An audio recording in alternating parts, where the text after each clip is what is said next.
Hello everyone! So welcome to the first episode of The Wealthy Tattoo Artist, where we will be discussing different issues, solutions, mostly solutions to everyday problems and everyday things that are going on in the life of a tattoo artist and things that people aren't really talking about. Alright, so today the first thing I want to talk about is the most important thing. The most important thing to you and your career as a tattoo artist, besides your art, because on The Wealthy Tattoo Artist, we're not going to talk about art much, okay? So what is the most important thing to your career besides your art? And that is your clients, right? Your clients. So the fact that your clients pay your bills is something that needs to be recognized, and we've got to come to grips with that in the way we're doing business, to growing and learning how to have better customer service. Our industry is getting more and more saturated.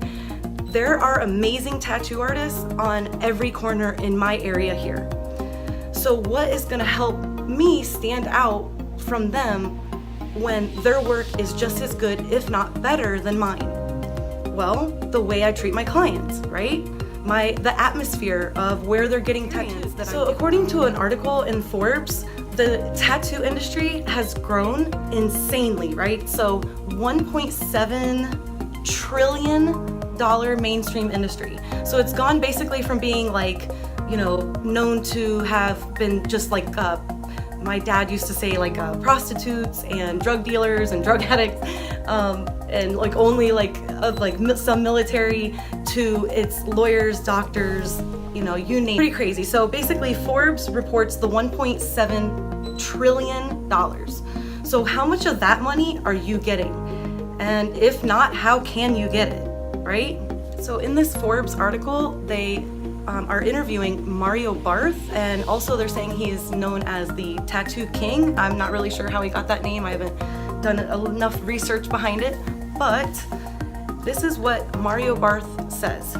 It says, the Forbes article reads as this: Mario Barth, recognized as the King of Tattoos, is on a mission to create a new image for the industry. He says, quote, "My goal is to bring great body art to the masses by creating one global culture to the industry through customer service," end quote. So I really want to touch on the fact that he is even saying customer service, right? So again, there's a lot of money on the table. What is going on with you guys that you are not getting this money, right? So everyone wants to feel good about their experience. That makes sense, right? So they don't want to come see a tattoo artist that's in a bad mood. They don't want to see you grumping around. They don't want to hear drama. They just don't. Like, people, even though some people love drama, for the most part, your clients don't want to hear negative drama. They're here to experience something. It should be something that's a good thing. They're getting tattooed. Sometimes it's not. Sometimes it's a memorial or something like that. But for the most part, they aren't there every day like we are. And they're not getting tattooed every day usually, right? So obviously, they're not getting tattooed every day, but you know what I mean. So keeping that in mind, it's like, of course they want to have a good experience.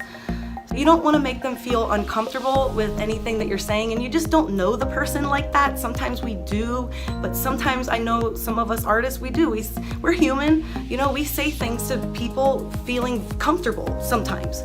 But it's just important to know where to draw that line, making sure you're catching yourself if it is happening, even with some of your better clients that you've maybe been with forever, years, maybe even hang out with them outside of that. In the shop, leave it at home, leave it for your friends, your close friends. All right, so another point that I actually took from the article, so credit to Mario Barth, this to me is absolutely a must. It is absolutely the money maker, right? So I am a self-proclaimed that I am not that great of a tattoo artist. I often don't post my work because I don't even think it's good. I don't think it's good enough. I'm happy with it because I tried my best, and I really do try my best with everything I do. But is to go to be where I want to be, right? With my art, I'm always learning, always growing every day. I'm constantly researching how to do things better. I'm trying my best every day, right? So that's all that matters, I feel like, with an artist.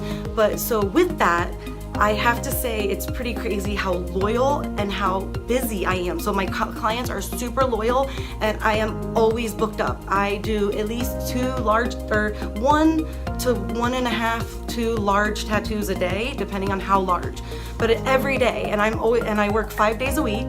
So, you know, it's a constant workflow. I get a lot of large pieces. People, trust me, they are loving it.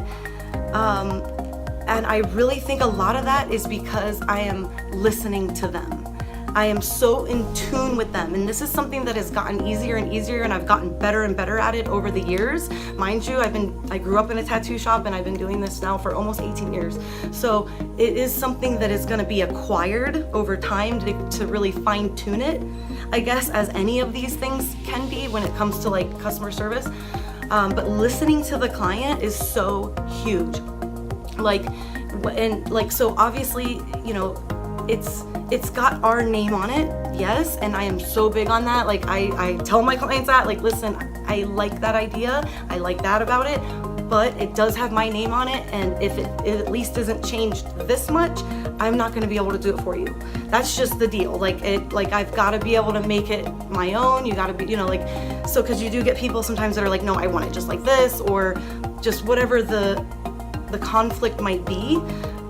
So what I have found that I almost can always get like 90% of my way with a difficult client. Obviously, most clients are like, do whatever you want. That's awesome. That's the best. So obviously that's the best. That's the goal. Always, I feel like with artists, please guys know that life is awesome when you have almost all your clients just say, oh, I trust you. I love your work. Just do what you want to do. That is so awesome. It's such a blessing. That too is because I've also given my attention to their needs and their wants, because obviously people are coming in with really sentimental things, and I need to really listen to try to understand how to make it what they want or why they want it, right? So it might be something really simple and like dumb that I'm like, oh, I've done this before and I've seen it done a million times.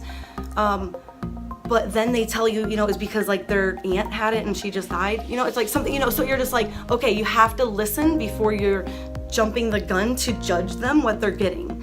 Then after you've listened really well and you know what's going on really well and thoroughly, you can then critique, change, take over, and then let your artistic love flow. Another subject, I'm not going to touch too much on this one because I actually did an entire video on this one, but it is basically the educated response. So it goes kind of hand in hand with that. Quick recap, the educated response is just simply answering your client in a kind way, but also explaining the details of why you're giving them that answer. Too often artists are just saying like, no, I can't do that. No, I won't do that. And I get those people into my shop and they're all mad about the way they were talked to or the misunderstanding, when all it was just lack of information given to them. So now I tell them, well, that can't be done that size, or it needs to be redrawn. We do custom work here, blase, blase, you get the point. So their educated response, same thing with your customer's confidence. So just don't be afraid to tell them the details, what the tattoo might do, explain it. It's, you know, it's part of our job. I know sometimes it gets old and it gets hard, but it is, again, you know, not their everyday thing, right? It's ours. We got to remember that they don't know what we know, just like we don't know everything a nurse knows, right? Like it's a different world and they don't live in this world, and we always have to remember that. It helps me out a lot when I just remember, well, they don't live in this world. So yes, that was a really annoying, really dumb question, but they don't know that it is, so why should I be rude to them or like let it bother me? So ultimately it's like, let it go. Because although you want your awesomeness to come out and you want to be able to do your best and be your best, it isn't your wall, it isn't your body, it isn't a canvas that it's yours. It's like it is leaving, and the person has to live with it forever. So that's another huge like mindset and way to go in whenever you're doing a consult and thinking about that. That is true customer service. You are truly serving your client. So another thing that Mario Barth touches on, which I thought was so cool, so important, is creating a luxury experience. That's what how he says it, but he basically also says, like, don't get hung up on the word luxury. It just means make it feel that way, right? So that might be, you know, cleaning the parking lot extra, making sure that the shop is extra clean in general, especially where the clients are spending any kind of time. So in your chair, obviously the most important clean spot, but in the waiting room as well, you know, they have time to look around, and they are looking around. So the whole general feel is gonna go with the look. The smell is huge. I know my shop, I have lots of people come in and they always say, oh, I love the smell in here. It smells very clean. Yeah, because we put in wall plugs, actual wall plugs, and then it's mixed with obviously the cleaners. But you don't just smell cleaners, it smells clean nice. It helps with the whole ambiance, if you will, right? So that I love that. I love that he talked about that. So whatever that means for your shop, create a luxury experience. I know personally at my shop, people love it. They compliment it all the time. Oh, I just love the way the shop looks. I love the way it smells, feels, you know, basically all the senses that are important to us and that move us, right?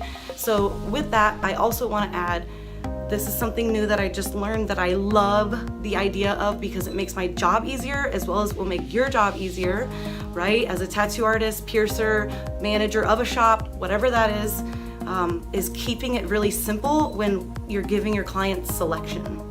Like, and you know, we're not talking tattoos, you know, I'm talking like other things. So whether it's clothing or jewelry, it's really interesting, the concept of like offering them less.